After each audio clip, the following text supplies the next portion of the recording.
নেক আমলও আছে, বদ আমলও আছে।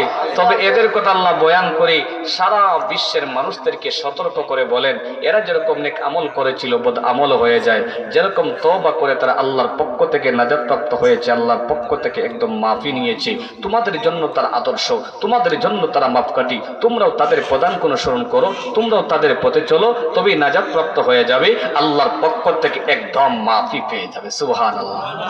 গুনাহ এটা তো কেবল সাময়িক বিষয়, বেশিক্ষণ তাকে না থাকতে পারে না। আল্লাহু আকবার বলেন। গুনাহ বেশিক্ষণ তাকে না থাকতে পারে না, তবে জানতে হবে, বুঝতে হবে গুনাহ কিভাবে মোচন করতে হয়, গুনাহ কিভাবে মোচন করা যায়। আল্লাহর পয়গম্বর বিশ্বনবীজি বলেন, যেই সমস্ত ইমানদার জাতি রব্বে কারীমকে খুশি করার জন্য, আল্লাহর দরবারে সিজদা করার জন্য শুধুমাত্র ওযু করলো, সুন্দর করে ওযু করলো, হাত ধৌত করলো, হাত ধৌত করার সঙ্গে সঙ্গে তার হাতের সকল সগীরা গুনাহ মাফ হয়ে যায়।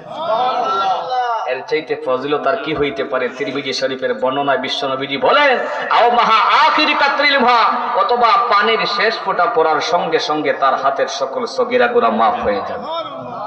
বিশ্বনবীজি অন্য হাদিসের মধ্যে বলেন, মান তাওয়াজ্জা ফা আহসানাল ওযুআ খারাজাত খাতায়াহু মিন জাসাদিহি হাত্তা তাখরুজা মিন তাহতি আযফারিহি। আল্লাহর পয়গম্বর বিশ্বনবীজি বলেন, যেই সমস্ত ইমানদার জাতি রব্বে কারীমকে সন্তুষ্ট করার জন্য এই শীতের মৌসুমে, কোন শীতের মৌসুমে সুন্দর করে ওযু করলো, হাত ধৌত করলো, সুন্দর করে হাত ধৌত করলো, সুন্দর করে ওযু বানাইলো, এই ওযুর বিনিময়ে তার শরীর থেকে সমস্ত সগীরা গুনাহ বাহির হয়ে যায়। সুবহানাল্লাহ। এমন কি যে